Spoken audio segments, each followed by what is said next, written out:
कहां जा रहा है? यहां से निकल। मैं भाषण दे सकता हूँ। बेटा, ये लाल किला है, तेरा स्कूल नहीं। मैं बोल दिल्ली का लाल किला, इससे बड़ा मंच क्या हो सकता था। 26 जनवरी 2024, देश का 75वां गणतंत्र दिवस।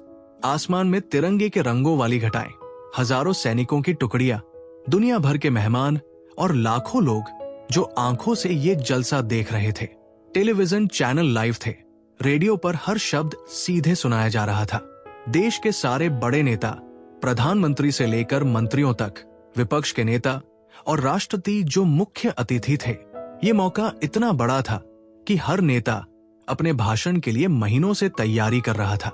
लेकिन सबसे बड़ा भाषण तो प्रधानमंत्री का होता है, और इस बार उन्होंने देश के सबसे प्रसिद्ध युवा भाषण लेखक और वक्ता डॉक्टर विक्रम को बुलाया था। वो लड़का जिसने पिछले साल संयुक्त राष्ट्र में भारत का प्रतिनिधित्व किया था, जिसके भाषणों के वीडियो को करोड़ों व्यूज मिलते थे। ये एक परफेक्ट प्लान था, कोई कमी नहीं छोड़ी गई थी। सुबह के 9 बज रहे थे, लाल किले का मंच सजा हुआ था, माइक टेस्ट हो चुका था, सुरक्षा की तगड़ी व्यवस्था थी। लेकिन एक चीज गायब थी, डॉक्टर विक्रम। उनके मैनेजर की कार एक्सीडेंट में फंस गई थी। वो एम्स में थे, बेहोश। कॉल नहीं उठी, मैसेज नहीं गए, सिर्फ एक ठंडा सा मैसेज आया, sorry, emergency, can make it. प्रधानमंत्री के प्रमुख सचिव के माथे पर पसीना था। ये कैसे हो सकता है? भाषण तैयार था, वो लिख चुके थे, लेकिन उसे पढ़ेगा कौन? जो भी पढ़ेगा वो विक्रम की आत्मा नहीं डाल पाएगा। राष्ट्रपति ने पूछा, कोई विकल्प? कोई नहीं महामहिम, हमने देश के टॉप 5 वक्ताओं को कॉल किया, कोई भी अभी यहाँ नहीं पहुंच सकता, सभी दूर है। मौका टिक टिक करता जा रहा था। भाषण का समय सुबह 10 बजे था, 90 मिनट बचे थे। लाल किले के पिछले हिस्से में, जहां सिक्योरिटी की छोटी गेट थी, एक लड़का कूड़े के डिब्बे के पास खड़ा था। उसने वहीं से भाषण की तैयारी देखी थी। वो भिखारी नहीं था, लेकिन लोग उसे भिखारी ही समझते थे। उसका नाम था आकाश। उम्र शायद 14 या 15। वो जानता भी नहीं था सही से, कागजों पर कोई रिकॉर्ड नहीं था। उसके कपड़े फटे हुए थे, एक पुराना स्वेटर जो किसी से मिला था, उसके नीचे एक कुर्ता जो रंग उड़ा हुआ था। पैंट इतनी लंबी नहीं थी, उसके घुटने दिख रहे थे, चप्पल तो थी ही नहीं। वो नंगे पांव था, लेकिन उसकी आंखों में कुछ और ही था, एक चमक, एक जिज्ञासा, एक भूख। भूख भोजन की नहीं, ज्ञान की। वो लाल किले के बाहर रहता था, वही एक झुग्गी में जहां उसकी दादी थी। उसने कभी स्कूल नहीं देखा, लेकिन उसने हर भाषण सुना था। हर बार जब कोई नेता लाल किले पर आता, वो किसी तरह से नजदीक खड़ा हो जाता। सुरक्षा वाले उसे भगा देते, लेकिन वो फिर आ जाता। आज जब उसने सुना कि मुख्य वक्ता नहीं आएगा, तो उसके कान खड़े हो गए। उसने सुना कोई विकल्प नहीं, कोई भी ऐसा नहीं जो इतने बड़े मंच पर इतने बड़े नेताओं के सामने भाषण दे सके। उसी पल आकाश ने कूड़े का डिब्बा छोड़ दिया। वो सीधे उस ग्रुप की तरफ बढ़ा जहां प्रमुख सचिव खड़े थे। सुरक्षा कर्मियों ने तुरंत उसे रोक दिया। कहां जा रहा है? यहां से निकल। लेकिन आकाश ने जोर से कहा, मैं भाषण दे सकता हूं। प्रमुख सचिव ने घूम कर देखा, एक फटे कपड़ों में लड़का, उसके पैर गंदे थे, बाल उलझे हुए थे। वो हंसा, बेटा, ये लाल किला है, तेरा स्कूल नहीं। आकाश ने फिर कहा, मैं बोल सकता हूं, मैंने हर भाषण सुना है, मुझे याद है। राष्ट्रपति ने आगे बढ़कर कहा, तू कौन है? आकाश ने कहा, यही नजदीक रहता हूं। स्कूल में पढ़ता है? आकाश ने सिर झुकाया, नहीं। तब प्रधानमंत्री खुद आगे आए। उन्हें देखकर आकाश का दिल धक धक करने लगा। वो तो टीवी में ही देखा था उन्हें, आज सामने थे। प्रधानमंत्री ने धीरे से पूछा, तुझे कैसे पता कि क्या कहना है? आकाश ने अपनी जेब से एक पुराना कागज का टुकड़ा निकाला। उस पर कुछ लिखा था। मैंने खुद लिखा था, पिछले साल 15 अगस्त को सुना था, तब से लिखने की कोशिश कर रहा हूं। प्रधानमंत्री ने वो कागज लिया। उस पर बचकानी लिखावट में कुछ बातें लिखी थी। गणतंत्र मेरे लिए क्या है? जब मैं भूखा हूं तो मुझे मुफ्त दाने वाली लाइन, जब मैं बीमार हूं तो झुग्गी के पास वाला अस्पताल जहां मेरी दादी को नहीं मिलता बेड, जब मैं स्कूल जाता हूं तो गेट के बाहर से देखता हूं कि बच्चे क्या पढ़ते हैं। गणतंत्र मेरे लिए यही है, जब मैं लाल किले पर आता हूँ तो सुरक्षा वाले मुझे दूर भगाते हैं, क्योंकि मेरी जेब में नाम है लेकिन कोई पहचान नहीं। प्रधानमंत्री ने वो कागज राष्ट्रपति को दिखाया। हॉल में सन्नाटा था। ये लड़का क्या कह रहा था? ये तो देश के सामने रखी सबसे बड़ी असलियत थी। प्रधानमंत्री ने आकाश की तरफ देखा। तुझे डर नहीं लगेगा?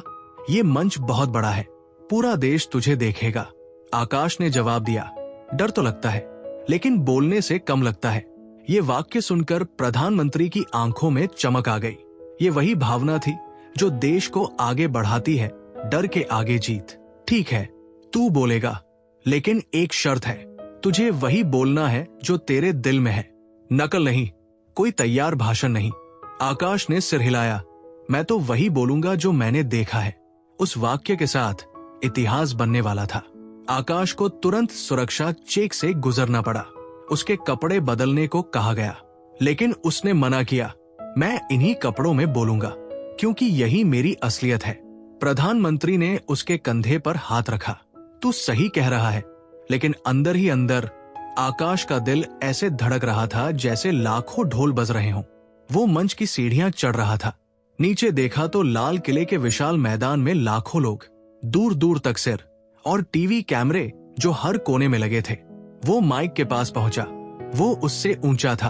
एक टेक्नीशियन ने माइक का स्टैंड नीचे किया। साउंड चेक हुआ। आकाश ने हल्के से हाँ कहा। उसके कानों में शोर नहीं था, सिर्फ दिल की धड़कन थी, धक धक धक। प्रधानमंत्री ने उससे पहले मंच साझा किया। उन्होंने लोगों से कहा, आज हमारे साथ एक अतिथि वक्ता है। वो कोई बड़ा नेता नहीं है, कोई प्रोफेसर नहीं है, वो हमारे बीच से एक आवाज है। हजारों लोग चुप हो गए। हैरानी थी, आश्चर्य था। कौन था ये लड़का?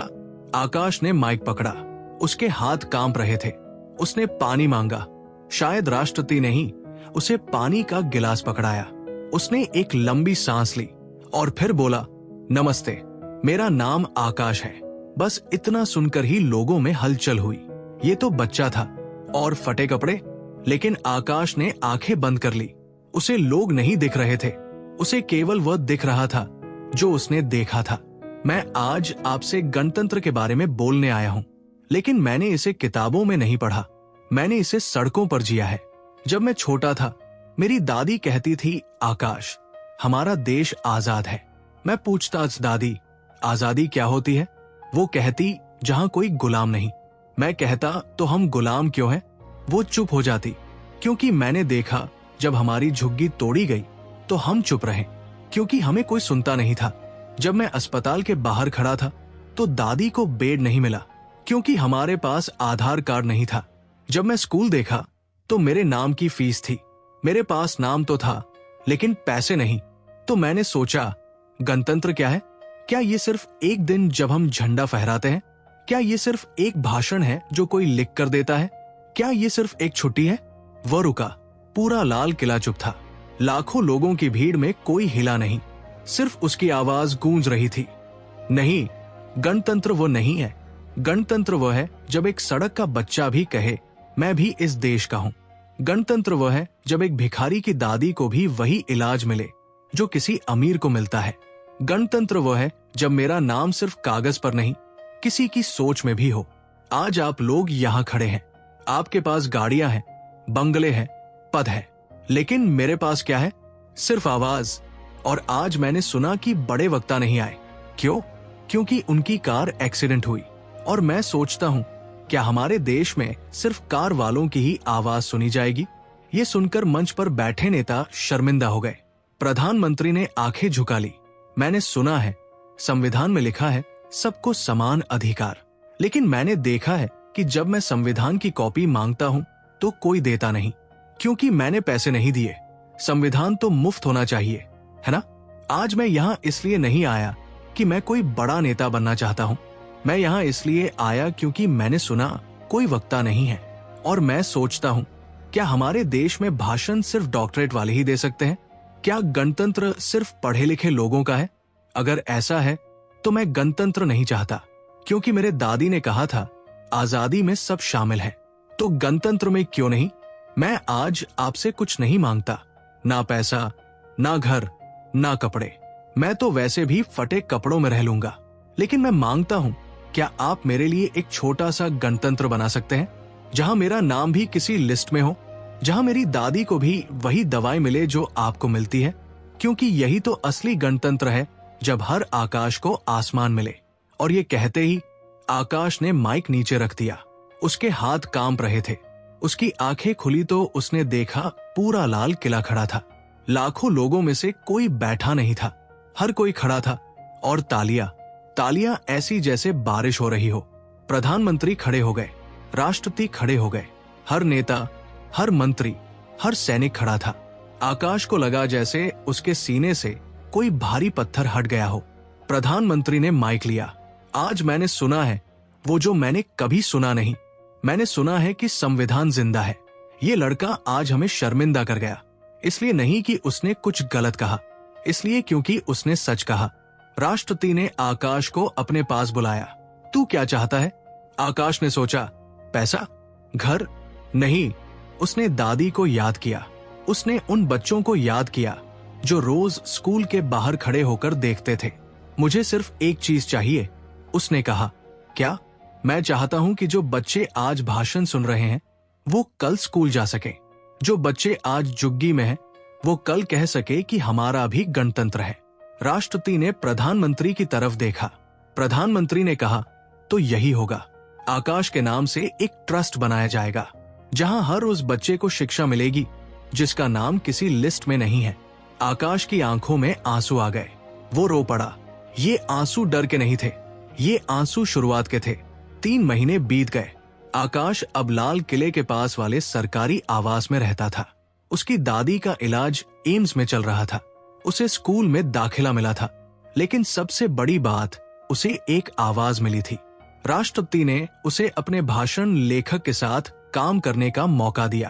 प्रधानमंत्री ने उसे हर महीने एक बार मिलने का वादा किया था। लेकिन आकाश के अंदर वही डर था, कहीं ये सपना न टूट जाए। एक दिन जब वो संसद भवन गया तो वहां कई नेता उसे घूर रहे थे। कोई कह रहा था, यही है वो भिखारी लड़का। कोई कह रहा था, किस्मत देखो, एक दिन में स्टार बन गया।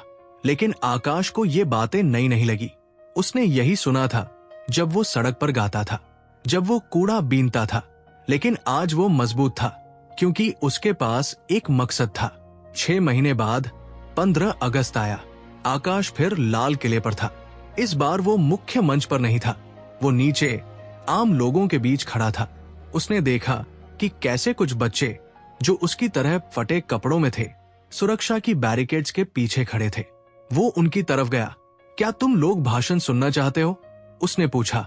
एक छोटा लड़का, शायद 10 साल का, बोला, हमें अंदर नहीं जाने देते। आकाश ने मुस्कुराया, तो हम यहीं से सुनेंगे। उसने अपना फोन निकाला। उसमें एक ऐप था जो सीधे प्रसारण दिखा रहा था। वो बच्चों के बीच बैठ गया और भाषण सुनने लगा। जब भाषण खत्म हुआ तो उस लड़के ने पूछा, भैया तुम कौन हो? आकाश ने कहा, मैं वही हूं जो तुम हो, बस मुझे एक मौका मिल गया और मैं चाहता हूं कि तुम्हें भी मिले। उसने उस लड़के का नाम पूछा, रोहन। चल रोहन, मैं तुझे एक जगह ले चलता हूं। और आकाश ने रोहन और सभी बच्चों को वही ले गया जहां उसे ले जाया गया था, एक स्कूल में, जहां उसका नाम लिखा गया बिना फीस के। 1 साल बाद आकाश की एक एनजीओ चल रही थी, आकाश का गणतंत्र। उसमें 500 से ज्यादा बच्चे थे। सभी के पास आधार कार्ड था। सभी स्कूल जाते थे। सभी कहते थे, हमारा भी गणतंत्र है। आकाश खुद अब दिल्ली यूनिवर्सिटी में पढ़ता था, राजनीति विज्ञान। उसका लक्ष्य था, एक दिन वह भी उस मंच पर खड़ा होगा जहां से वो बोलेगा न कि भाषण बल्कि वादे। 26 जनवरी 2025 आकाश फिर लाल किले पर था।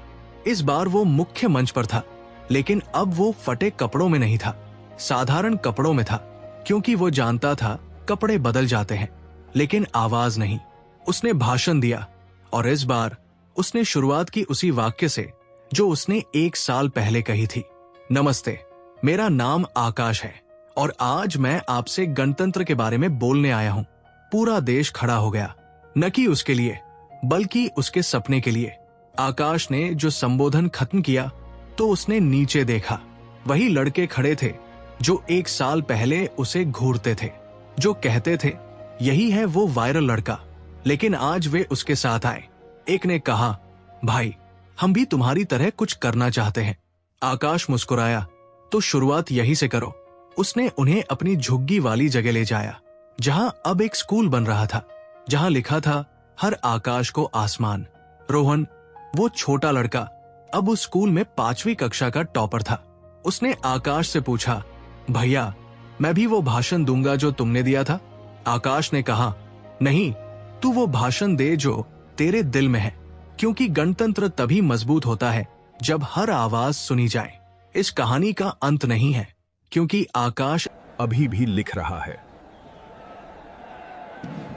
वो हर 26 जनवरी को लाल किले पर जाता है, न भाषण देने के लिए, न मंच पर चढ़ने के लिए। वो जाता है उन बच्चों के पास जो अभी भी बैरिकेड्स के पीछे खड़े होकर देखते हैं।